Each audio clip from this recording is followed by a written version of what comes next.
Hello friends, बरायबाय Bodo Job Info official YouTube channel आसा खालामो गासैबो नोंथांमोना मोजां दङ। दासान्दि गोबांथार कमेन्ट्स आरो डिमान्ड खालामगासिनो दङ जे नोंथांमोननि टिए रिलिया नंगौना नंमारा गोबांथार माने WhatsApp खालामगासिनो दङ, भाइरेल नटिस गोसारगासिनो दङ।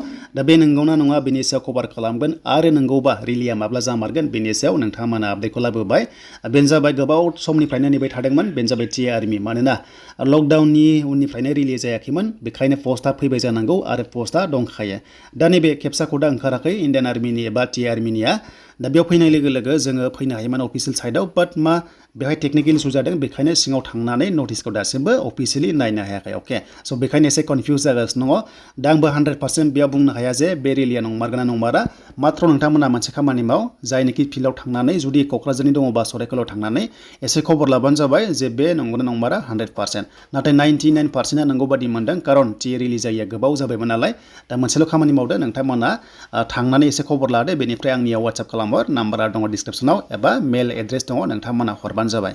दा बेखौ जों दोनथ'बाय। जुदि रिलिया जामारोबा 99% जों लाथ'दो, जुदि जामारोबा अब्ला माब्ला जागोन आरो लोगोसे माबादि कन्डिसन जागोन, भेकेन्सिया बेसेबां दङ जों बेखौ नायनोसै। दासान्दि गोबां माने भाइरेल नटिस गोसारगासिनो दङ, जानो हागौ नोंथांमोना मिथिखायो। दा क'क्राझाराव जागोन, बेनिफ्राय सिलचराव जागोन, मोननै जन दङ बेयाव जागोन आरो रिलिया। दा बेखौनो गोबाव खालामा, जों नायनोसै माखासे आपडेट।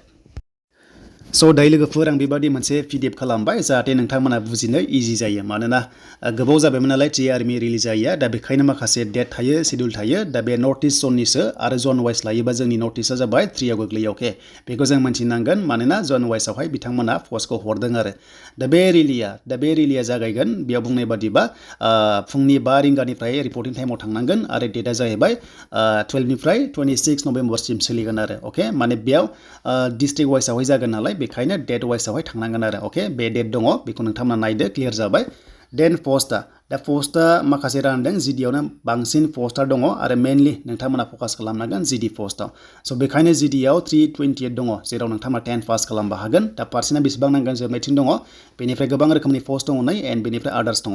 सबसे बांसिन पस्टआ जिडियाव, बेखायनो जिडियाव नोंथांमोना मेनलि 18निफ्राय 42 इयार्स दङबाबो बे पस्टआव इलिजिबल जागोन। माने इन्डियान आर्मि बायदि बे नङा। इन्डियान आर्मिया 18निफ्राय 23 हायो बा 21 हायो, बाट बे 18निफ्राय 42 इयार्सजों बे पस्टआव हायो। दा टटेल भेकेन्सि होनोबा 383 दङ।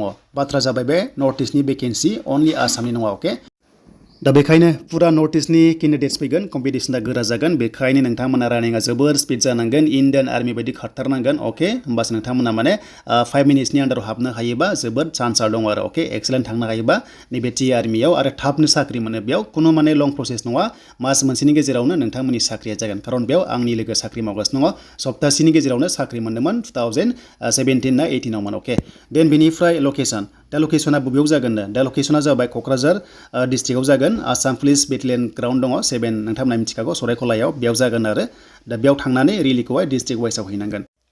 स' बेनिफ्राय जोङो डिस्ट्रिक्ट वाइस डेटखौ नायोब्ला जों फार्स्टआवनो क'क्राझार मोनगोन, मानोना लकेलिटिखौ फार्स्टआव होदों आरो बिथांमोननिखौ 2 डेज होदों, माने 2 डेज रिलिया जागोन बेबायदि नटिसाव लिरनाय दङ आरो, जुदि नंगौब्ला। दा बेखायनो 19-20 नभेम्बराव जागोन क'क्राझारा फार्स्टआव। अके, बे ग्राउन्डआव आरो। देन बेनिफ्राय 21 नभेम्बराव चिरां जागोन, बेखौ नोंथांमोना जाहाथे नायो। एन्ड चिरांफ्रा नोंथांमोनाबो थांनांगोन क'क्राझाराव आरो, बेखायनो बेखौ नायदो। देन 22 नभेम्बराव बाक्सा दङ, एन्ड 23आव तामुलपुर दङ आरो 24आव जाहैबाय अदालगुरि दङ। बे गासैबो क'क्राझार नैबे ग्राउन्डआव थांनानै रिलिखौ हैनांगन डेट वाइसआव आरो। स' बेनिफ्राय 15 नभेम्बराव आरोबाव दंबावो, माने 15 नभेम्बरावनो जागोन नालाय आसामाव होनोब्ला, नाथाय जन वाइसआव जागोन बा जिल्ला वाइसआव जागोन आरो।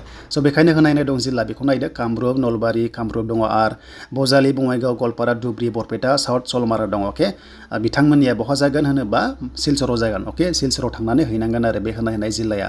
देन बेनिफ्राय 16 नभेम्बराव नायदो नै, 16 नभेम्बराव नोंथांमोना मोनदों आरोबाव माखासे जिल्ला दङ। मासिमपुर मिलिटारि स्टेसन, सिलचराव थांनानै गासैबो नोंथांमोना रिलिखौ हैनांगोन।